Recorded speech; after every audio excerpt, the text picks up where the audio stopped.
Mr. Secretary General, Mr. President, world leaders, and distinguished delegates, welcome to New York. It is a profound honor to stand here in my home city as a representative of the American people to address the people of the world. As millions of our citizens continue to suffer the effects of the devastating hurricanes that have struck our country, I want to begin by expressing my appreciation to every leader in this room who has offered assistance and aid. The American people are strong and resilient, and they will emerge from these hardships more determined than ever before. Fortunately, the United States has done very well since Election Day last November 8th. The stock market is at an all-time high, a record. Unemployment is at its lowest level in 16 years, and because of our regulatory and other reforms, we have more people working in the United States today than ever before. Companies are moving back, creating job growth the likes of which our country has not seen in a very long time. And it has just been announced that we will be spending almost $700 billion on our military and defense. Our military will soon be the strongest it has ever been. For more than 70 years, in times of war and peace, the leaders of nations, movements, and religions have stood before this assembly. Like them, I intend to address some of the very serious threats before us today, but also the enormous potential waiting to be unleashed. We live in a time of extraordinary opportunity. Breakthroughs in science, technology, and medicine are curing illnesses and solving problems that prior generations thought impossible to solve. But each day also brings news of growing dangers that threaten everything we cherish and value. Terrorists and extremists have gathered strength and spread to every region of the planet. Rogue regimes represented in this body not only support terrorists, but threaten other nations and their own people with the most destructive weapons known to humanity.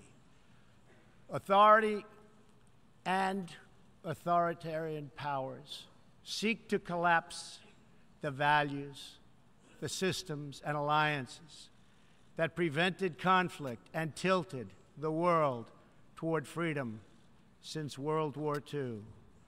International criminal networks traffic drugs, weapons, people, force dislocation and mass migration, threaten our borders, and new forms of aggression exploit technology to menace our citizens.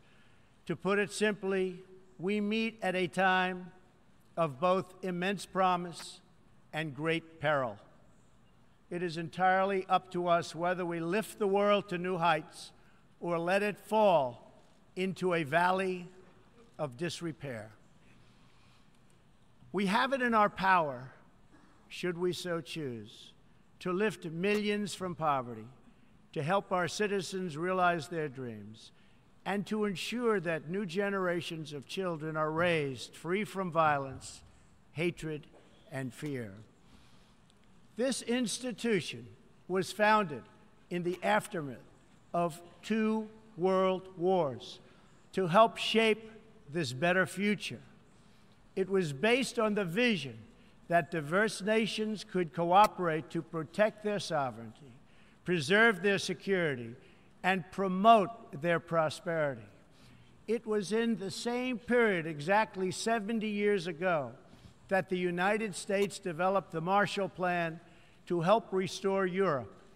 Those 3 beautiful pillars, they're pillars of peace, sovereignty, security, and prosperity.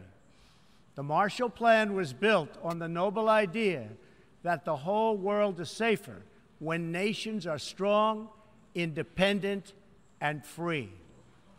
As President Truman said in his message to Congress at that time, our support of European recovery is in full accord with our support of the United Nations. The success of the United Nations depends upon the independent strength of its members. To overcome the perils of the present and to achieve the promise of the future, we must begin with the wisdom of the past. Our success depends on a coalition of strong and independent nations that embrace their sovereignty to promote security, prosperity, and peace for themselves and for the world.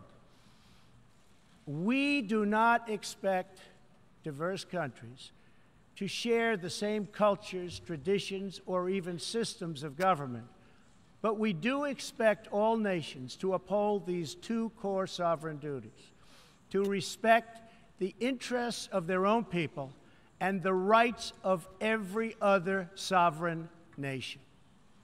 This is the beautiful vision of this institution, and this is the foundation for cooperation and success. Strong sovereign nations let diverse countries with different values, different cultures, and different dreams not just coexist, but work side by side on the basis of mutual respect. Strong sovereign nations let their people take ownership of the future and control their own destiny. And strong sovereign nations allow individuals to flourish in the fullness of the life intended by God. In America, we do not seek to impose our way of life on anyone, but rather to let it shine as an example for everyone to watch. This week gives our country a special reason to take pride in that example. We are celebrating the 230th anniversary of our beloved Constitution, the oldest Constitution still in use in the world today. This timeless document has been the foundation of peace, prosperity, and freedom for the Americans and for countless millions around the globe whose own countries have found inspiration in its respect for human nature, human dignity, and the rule of law. The greatest in the United States Constitution is its first three beautiful words. They are, "We the people." Generations of Americans have sacrificed to maintain the promise of those words, the promise of our country and of our great history. In America, the people govern, the people rule, and the people are sovereign. I was elected not to take power, but to give power to the American people where it belongs. In foreign affairs, we are renewing this founding principle of sovereignty. Our government's first duty is to its people, to our citizens, to serve their needs, to ensure their safety, to preserve their rights, and to defend their values. As President of the United States, I will always put America first, just like you, as the leaders of your countries, will always and should always put your countries first.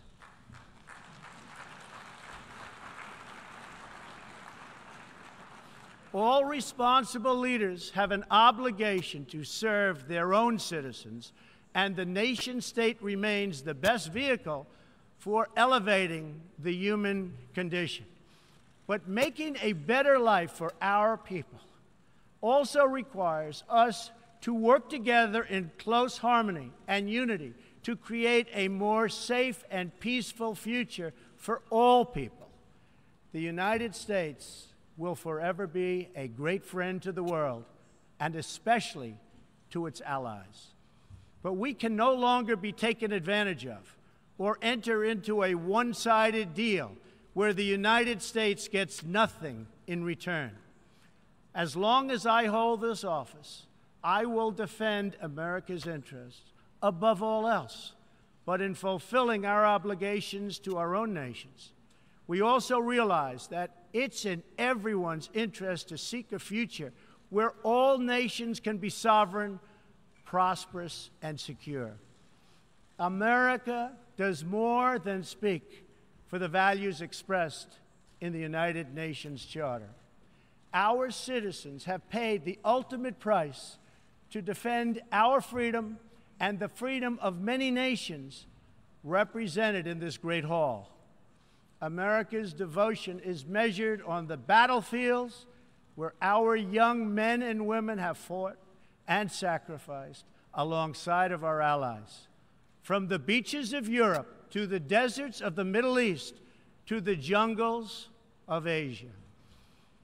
It is an eternal credit to the American character that even after we and our allies emerged victorious from the bloodiest war in history, we did not seek territorial expansion or attempt to oppose and impose our way of life on others. Instead, we helped build institutions such as this one to defend the sovereignty, security, and prosperity for all. For the diverse nations of the world, this is our hope. We want harmony and friendship, not conflict and strife. We are guided by outcomes, not ideology. We have a policy of principled realism rooted in shared goals, interests, and values. That realism forces us to confront a question facing every leader and nation in this room. It is a question we cannot escape or avoid. We will slide down the path of complacency, numb to the challenges, threats, and even wars that we face. Or do we have enough strength and pride to confront those dangers today so that our citizens can enjoy peace and prosperity tomorrow? If we desire to lift up our citizens, if we aspire to the approval of history, then we must fulfill our sovereign duties to the people we faithfully represent. We must protect our nations, their interests, and their futures. We must reject threats to sovereignty from the Ukraine to the South China Sea. We must uphold respect for law, respect for borders, and respect for culture, and the peaceful engagement these allow. And just as the founders of this body intended, we must work together and confront together those who threaten us with chaos, turmoil, and terror. The scourge of our planet today is a small group of rogue regimes that violate every principle on which the United Nations is based. They respect neither their own citizens nor the sovereign rights of their countries. If the righteous many do not confront the wicked few, then evil will triumph. When decent people and nations become bystanders to history, the forces of destruction only gather power and strength. No one has shown more contempt for other nations and for the well-being of their own people than the depraved regime in North Korea. It is responsible for the starvation deaths of millions of North Koreans and for the imprisonment, torture, killing, and oppression of countless more. We were all witness to the regime's deadly abuse when an innocent American college student, Otto Warmbier, was returned to America only to die a few days later. We saw it in the assassination of the dictator's brother using banned nerve agents in an international airport. We know it kidnapped a sweet 13-year-old Japanese girl from a beach in her own country to enslave her as a language tutor for North Korea's spies. If this is not twisted enough, now North Korea's reckless pursuit of nuclear weapons and ballistic missiles threatens the entire world with unthinkable loss of human life. It is an outrage that some nations would not only trade with such a regime, but would arm, supply, and financially support a country that imperils the world with nuclear conflict. No nation on earth has an interest in seeing this band of criminals arm itself with nuclear weapons and missiles. The United States has great strength and patience, but if it is forced to defend itself or its allies, we will have no choice but to totally destroy North Korea. Rocket Man is on a suicide mission for himself and for his regime.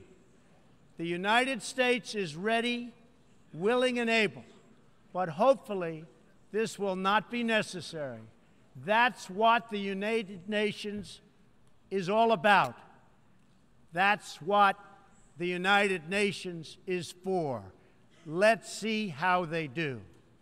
It is time for North Korea to realize that the denuclearization is its only acceptable future.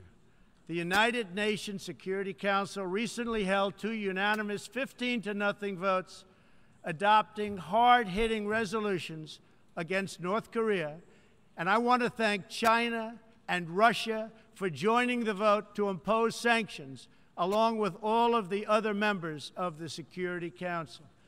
Thank you to all involved. But we must do much more. It is time for all nations to work together to isolate the Kim regime until it ceases its hostile behavior. We face this decision not only in North Korea.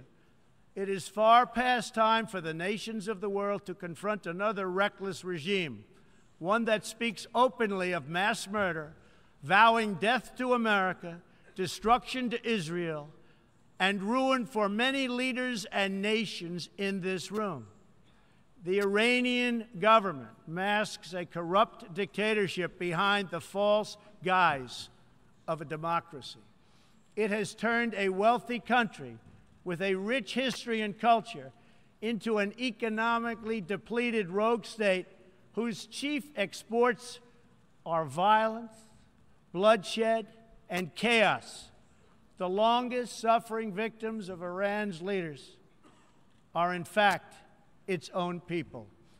Rather than use its resources to improve Iranian lives, its oil profits go to fund Hezbollah and other terrorists that kill innocent Muslims and attack their peaceful Arab and Israeli neighbors. This wealth, which rightly belongs to Iran's people, also goes to shore up Bashar al-Assad's dictatorship, fuel Yemen's civil war, and undermine peace throughout the entire Middle East. We cannot let a murderous regime continue these destabilizing activities while building dangerous missiles, and we cannot abide by an agreement if it provides cover for the eventual construction of a nuclear program.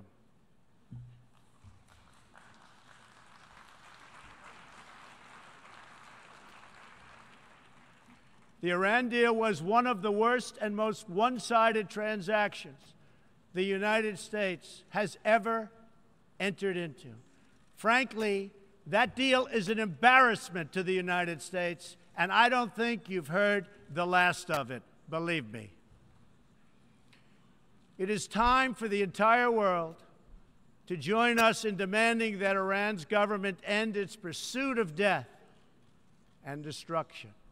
It is time for the regime to free all Americans and citizens of other nations that they have unjustly detained. And above all, Iran's government must stop supporting terrorists, begin serving its own people, and respect the sovereign rights of its neighbors. The entire world understands that the good people of Iran want change. And other than the vast military power of the United States, that Iran's people are what their leaders fear the most. This is what causes the regime to restrict internet access, tear down satellite dishes, shoot unarmed student protesters, and imprison political reformers. Oppressive regimes cannot endure forever, and the day will come when the people will face a choice. Will they continue down the path of poverty, bloodshed, and terror, or will the Iranian people return to the nation's proud roots as a center of civilization, culture, and wealth, where their people can be happy and prosperous once again? The Iranian regime's support for terror is in stark contrast to the recent commitments of many of its neighbors to fight terrorism and halt its financing. In Saudi Arabia early last year, I was greatly honored to address the leaders of more than 50 Arab and Muslim nations. We agreed that all responsible nations must work together to confront terrorists and the Islamic extremism that inspires them. We will stop radical Islamic terrorism because we cannot allow it to tear up our nation and indeed to tear up the entire world. We must deny the terrorists safe haven, transit, funding, and any form of support for their vile and sinister ideology. We must drive them out of our nations. It is time to expose and hold responsible those countries who support and finance terror groups like Al-Qaeda, Hezbollah, the Taliban, and others that slaughter innocent people. The United States and our allies are working together throughout the Middle East to crush the loser terrorists and stop the reemergence of safe havens they use to launch attacks on all of our people. Last month, I announced a new strategy for victory in the fight against this evil in Afghanistan. From now on, our security interests will dictate the length and scope of military operations, not arbitrary benchmarks and timetables set up by politicians. I have also totally changed the rules of engagement in our fight against the Taliban and other terrorist groups. In Syria and Iraq, we have made big gains toward lasting defeat of ISIS. In fact, our country has achieved more against ISIS in the last 8 months than it has in many, many years combined.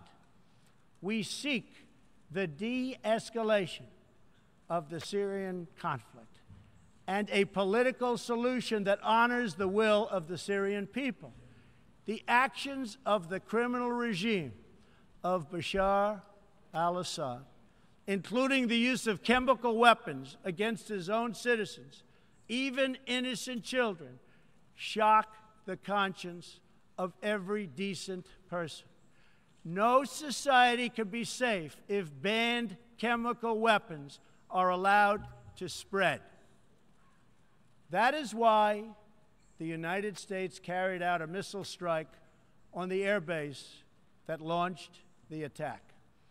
We appreciate the efforts of the United Nations agencies that are providing vital humanitarian assistance in areas liberated from ISIS, and we especially thank Jordan, Turkey, and Lebanon for their role in hosting refugees from the Syrian conflict.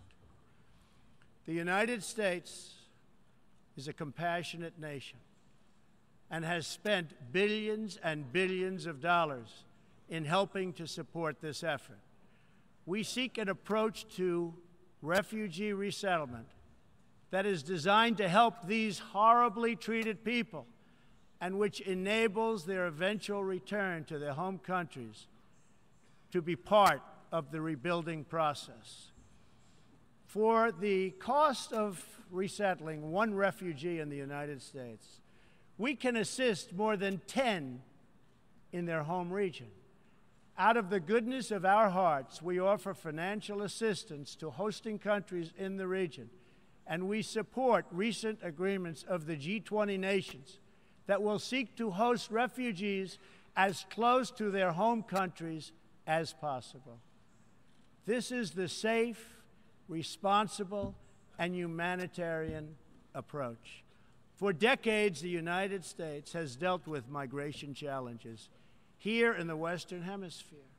We have learned that over the long term, uncontrolled migration is deeply unfair to both the sending and the receiving countries.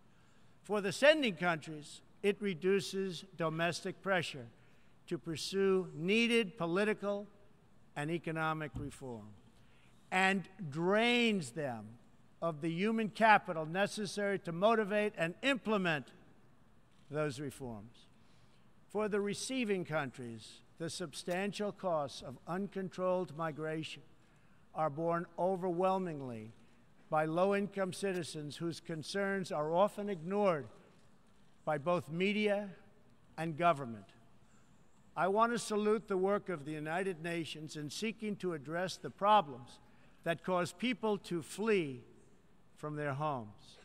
The United Nations and African Union led peacekeeping missions to have invaluable contributions in stabilizing conflicts in Africa.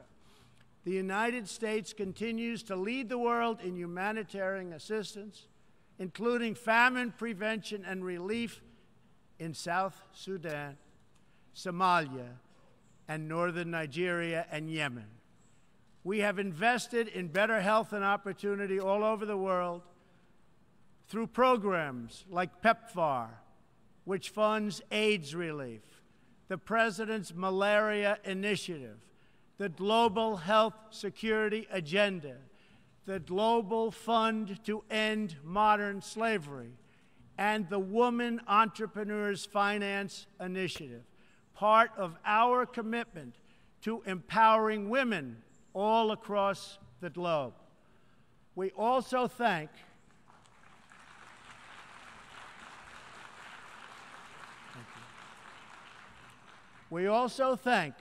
the Secretary General for recognizing that the United Nations must reform if it is to be an effective partner in confronting threats to sovereignty, security, and prosperity.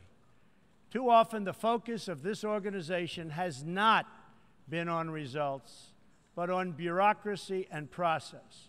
In some cases, states that seek to subvert this institution's noble aims have hijacked the very systems that are supposed to advance them. For example, it is a massive source of embarrassment to the United Nations that some governments with egregious human rights records sit on the UN Human Rights Council. The United States is one out of 193 countries in the United Nations, and yet we pay 22% of the entire budget and more. In fact, we pay far more than anybody realizes. The United States bears an unfair cost burden, but to be fair, if it could actually accomplish all of its stated goals, especially the goal of peace, this investment would easily be well worth it. Major portions of the world are in conflict, and some, in fact, are going to hell. But the powerful people in this room, under the guidance and auspices of the United Nations, can solve many of these vicious and complex problems. The American people hope that one day soon the United Nations can be a much more accountable and effective advocate for human dignity and freedom around the world. In the meantime, we believe that no nation should have to bear a disproportionate share of the burden, militarily or financially. Nations of the world must take a greater role in promoting secure and prosperous societies in their own regions. That is why in the Western Hemisphere, the United States has stood against the corrupt, destabilizing regime in Cuba and embraced the enduring dream of the Cuban people to live in freedom. My administration recently announced that we will not lift sanctions on the Cuban government until it makes fundamental reforms. We have also imposed tough, calibrated sanctions on the socialist Maduro regime in Venezuela, which has brought a once thriving nation to the brink of total collapse. The socialist dictatorship of Nicolas Maduro has inflicted terrible pain and suffering on the good people of that country. This corrupt regime destroyed a prosperous nation by imposing a failed ideology that has produced poverty and misery everywhere it has been tried. To make matters worse, Maduro has defied his own people, stealing power from their elected representatives to preserve his disastrous rule. The Venezuelan people are starving, and their country is collapsing. Their democratic institutions are being destroyed. This situation is completely unacceptable, and we cannot stand by and watch. As a responsible neighbor and friend, we and all others have a goal. That goal is to help them regain their freedom, recover their country, and restore their democracy. I would like to thank leaders in this room for condemning the regime and providing vital support to the Venezuelan people. The United States has taken important steps to hold the regime accountable. We are prepared to take further action if the government of Venezuela persists on its path to impose authoritarian rule on the Venezuelan people. We are fortunate to have incredibly strong and healthy trade relationships with many of the Latin American countries gathered here today. Our economic bond forms a critical foundation for advancing peace and prosperity for all of our people and all of our neighbors. I ask every country represented here today to be prepared to do more to address this very real crisis. We call for the full restoration of democracy and political freedoms in Venezuela.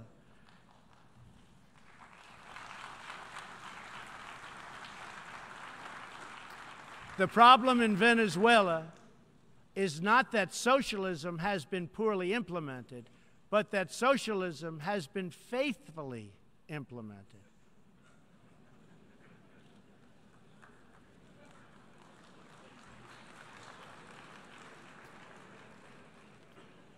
From the Soviet Union to Cuba to Venezuela, wherever true socialism or communism has been adopted, it has delivered anguish and devastation and failure. Those who preach the tenets of these discredited ideologies only contribute to the continued suffering of the people who live under these cruel systems. America stands with every person living under a brutal regime. Our respect for sovereignty is also a call for action. All people deserve a government that cares for their safety, their interests, and their well-being, including their prosperity. In America, we seek stronger ties of business and trade with all nations of goodwill. But this trade must be fair, and it must be reciprocal. For too long, the American people were told that mammoth multinational trade deals, unaccountable international tribunals, and powerful global bureaucracies were the best way to promote their success. But as those promises flowed, millions of jobs vanished and thousands of factories disappeared. Others gamed the system and broke the rules. And our great middle class, once the bedrock of American prosperity, was forgotten and left behind. But they are forgotten no more, and they will never be forgotten again. While America will pursue cooperation and commerce with other nations, we are renewing our commitment to the first duty of every government, the duty of our citizens. This bond is the source of America's strength and that of every responsible nation represented here today. If this organization is to have any hope of successfully confronting the challenges before us, it will depend, as President Truman said some 70 years ago, on the independent strength of its members. If we are to embrace the opportunities of the future and overcome the present dangers together, there can be no substitute for strong, sovereign, and independent nations. Nations that are rooted in their histories and invested in their destinies. Nations that seek allies to befriend, not enemies to conquer. And most important of all, nations that are home to patriots, to men and women who are willing to sacrifice for their countries, their fellow citizens, and for all that is best in the human spirit. In remembering the great victory that led to this body's founding, we must never forget that those heroes who fought against evil also fought for the nations that they loved. Patriotism led the Poles to die to save Poland, the French to fight for a free France, and the Brits to stand strong for Britain. Today, if we do not invest ourselves, our hearts, and our minds in our nations, if we will not build strong families, safe communities, and healthy societies for ourselves, no one can do it for us. We cannot wait for someone else, for faraway countries or far-off bureaucracies. We can't do it. We must solve our problems to build our prosperity, to secure our future, or we will build vulnerable to decay, domination, and defeat. The true question for the United Nations today, for people all over the world who hope for better lives for themselves and their children, is a basic one. Are we still patriots? Do we love our nations enough to protect their sovereignty and to take ownership of their futures? Do we revere them enough to defend their interests, preserve their cultures, and ensure a peaceful world for their citizens? One of the greatest American patriots, John Adams, wrote that the American Revolution was effected before the war commenced. The revolution was in the minds and hearts of the people. That was the moment when America awoke, when we looked around and understood that we were a nation. We realized who we were, what we valued, and what we would give our lives to defend. From its very first moments, the American story is the story of what is possible when people take ownership of their future. The United States of America has been among the greatest forces for good in the history of the world, and the greatest defenders of sovereignty, security, and prosperity for all. Now we are calling for a great reawakening of nations, for the revival of their spirits, their pride, their people, and their patriotism. History is asking us whether we are up to the task.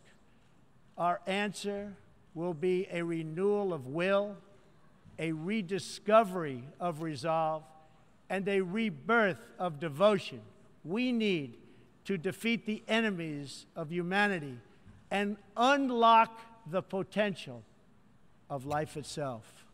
Our hope is a word and world of proud, independent nations that embrace their duties, seek friendship, respect others, and make common cause in the greatest shared interest of all, a future of dignity and peace for the people of this wonderful earth.